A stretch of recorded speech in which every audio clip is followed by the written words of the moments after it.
Hey, in this video, I'm gonna talk about installment sale.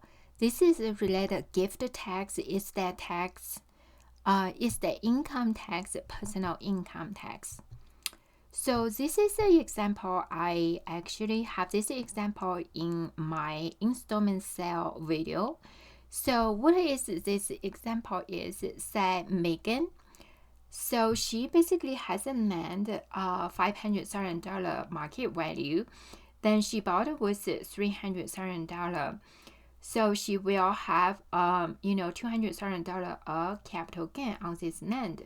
However, she sells this land to the buyer installment.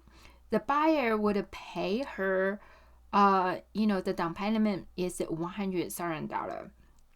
Then the remaining $400,000 the buyer will pay her for the next 5 years, then plus 10% interest on this annual installment. So basically, this is a fact. This is the example. Then, so because Megan chooses to use the installment method, basically, installment method allow her to spread the $200,000 capital gain for 6 years, because in the year of the sale, she would pay capital gain tax on the 100% the $100,000 down payment. 40% on that is $40,000.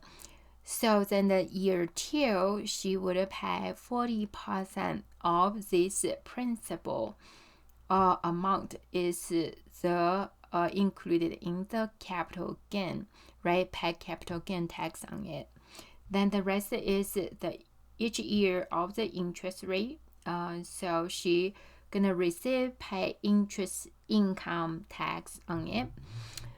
So this is when, if everything goes well, she will receive all the payment, pay all the capital gain tax, pay all the interest tax on it. What if she dies, right? What if she dies, let's say, in the year 2? Here is say if the seller dies before the payment under the note had been made. So if Megan dies in the year 2, the balance of the note is $262,410, include her gross estate. This will be included in her gross estate.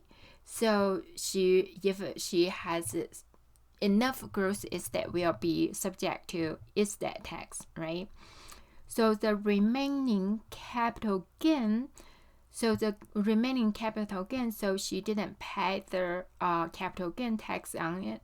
She has to include in her estate as an income respect to decedent. So she has to pay capital gain tax in her estate. So whoever is the executor will have to sell her, either use the money in her bank or whatever, sell some her assets to pay this capital gain tax on this amount, right? So this is when she die in the year 2. However, there's a situation say if Megan forgives the remaining installment payment when she dies in year 2. If she will say, well, you don't have to pay if I die, right? So she still have to include the capital gain in her estate to pay, the estate have to pay the capital gain tax on it. However, the note balance is subject to estate tax. Well, because she died, then she gave away, so it's subject to estate tax. Then, they may subject to state inheritance tax as well. The buyer may have to include the balance of the note in his income, pay income tax. This is very interesting because to IRS, the tax code basically says if it's a forgiven debt, it's the income to you. So in this situation, the buyer may have to include the balance of the note in his income to pay income tax on it. This is when the seller dies, right? So if the seller forgives the remaining installment, then she is still alive. The thing is, even she forgives the payment, she still have to pay the capital gain on it. So IRS doesn't care if you forgive the debt.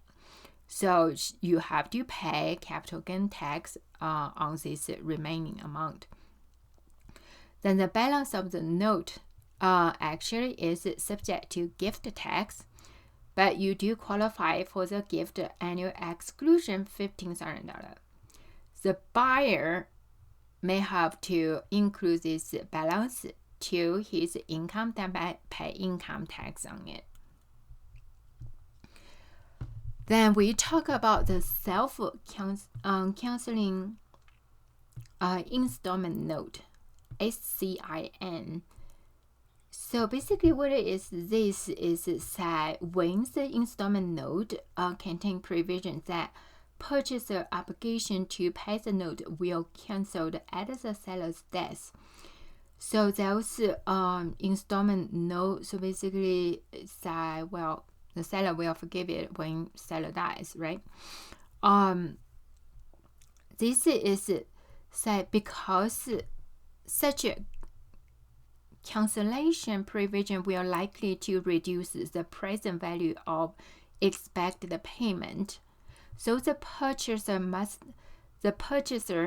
which is the buyer, must pay a premium to make the present value of the payment equal to purchase price to avoid a gift from the seller to buyer for the difference. So IRS probably have a formula that, well, you as a buyer, you have to pay a little bit more if there's a provision in this note, right? Then the premium tax form increase the payment by raising the interest or the principal. This is known as the SCIN premium. So basically, the premium is included if you pay a little bit more, right? In this situation, to the seller, unrecognized gain must be recognized for the income tax purpose by the decedent. Decedent is there as income in respect of the decedent. So basically, when you die, so all the gain you didn't pay capital gain tax, still your estate still have to pay the capital gain tax. Then if the proper SCN premium was included in the transaction, the gross estate of the seller does not have to include the canceled payment. So in this situation, the canceled payment is not included in the seller's estate. Then to the buyer, the purchaser can deduct the interest portion of the payment actually made.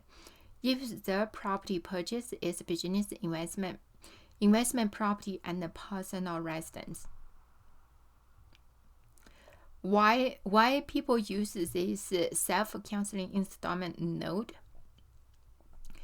So basically, allow transfer wealth at a discount without transfer tax if the seller dies before the actual mortality date.